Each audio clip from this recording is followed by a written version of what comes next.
And joining me now is the Shadow Labor Health Spokesman in New South Wales, Ryan Park. Ryan, welcome to the program. Good evening. Thanks for having me. So what do you think? You've been holding the government to account here, but when you look at Victoria, New South Wales is at a pretty good position. Do you think Daniel Andrews needs to give some more accountability, needs to be held to account and give some answers? Well, I think leaders should be as fulsome with their questions and answers to the community during a pandemic as they can be. I've said from the very beginning that the community have a right to have access to information that is accurate, timely and consistent. Now, I'm sure Daniel Andrews and his team are doing the best, but the community have a right to those answers if the government is aware of what those answers are. I don't think that's unreasonable. Whilst at the same time there is an inquiry underway, we were very critical of the New South Wales government about its secrecy around the Ruby Princess. We didn't think that made for good government, and we will continue to hold the government to account, whilst at the same time offering positive and sensible suggestions about how we can all get through this pandemic. Yeah, it's a tactic that politicians and governments use all the time. Call an inquiry and we won't answer any questions.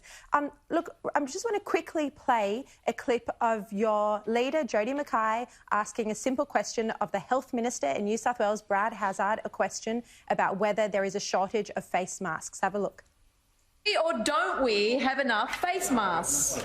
She's a goose, don't worry about it. I heard the leader of the opposition, the temporary leader of the opposition, actually being a complete pork chop out there today. Quite stupid. So you've got to say, oh, the cakes weren't quite right, or this wasn't quite right.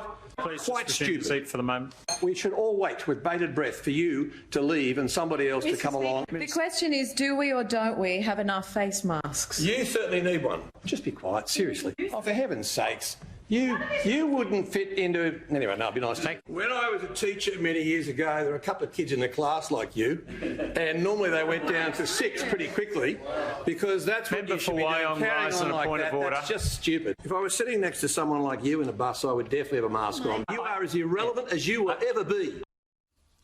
Ryan, do you think the Health Minister was bullying Ms McKay here? Well, I think the Health Minister showed a complete and utter disregard for the seriousness of what is currently happening. We have people who have lost their businesses, we have people who have lost their jobs, and we were simply asking a question around whether there is enough masks in stock, because we have heard that they're difficult to access in areas, of the Health Minister, and he carries on like that. I think it shows a lot about him, a lot of just how out of touch he is, in particular, with the way many people in the community are feeling, particularly those community members who have lost their livelihood as a result of businesses closing or their jobs being lost in this pandemic. Well, he commented on her weight, her appearance. He even seemed to, well, he belittled her in quite an inappropriate way. Is this misogyny? Is he bullying her?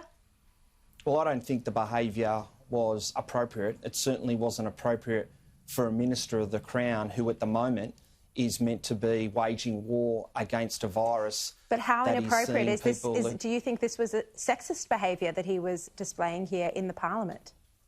Well, that'd be a question for him. I just think it was very inappropriate. It shouldn't have happened. That's not the place for it. That's not the way you should be interacting. Certainly not the way you should be interacting as a public leader, and certainly not the way you should be interacting at a time when your complete and utter focus should be on making sure people get back to work, our economy keeps going, and we try and do what we can to make sure we stem the job losses that people are experiencing. Yeah. I'm surprised you're not even more critical of him, other than saying it's inappropriate behaviour, because I think the anger at the way he spoke to her, a female leader, was really beyond inappropriate. It was quite despicable, you know, irrespective of her political stripes.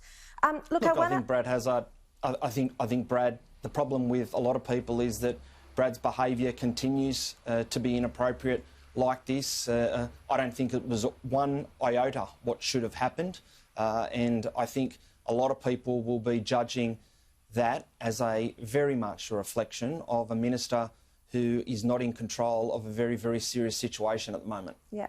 Look, I want to ask you about the bushfire inquiry. There was a front-page story in the Australian newspaper this weekend that's reported that some of the recommendations out of the bushfire inquiry are that there needs to be more hazard reduction, there needs to be more backburning, that it wasn't being done close enough to towns, that people were left exposed and vulnerable, and that one of the reasons it wasn't happening was that people were concerned about smoke in the air. Would you support these recommendations if they do, as the Australian report suggests, encouraging, if they are recommending more backburning and hazard reduction? Well, we would certainly look at it, having seen the fires close hand. It's a part of the region that I represent down there in the South Coast, and having spoken to people about it, I know this is a real issue, and making sure that people can do what they can to protect their homes is, in my view, something that every political leader should be looking at. So would you support the recommendations for more backburning?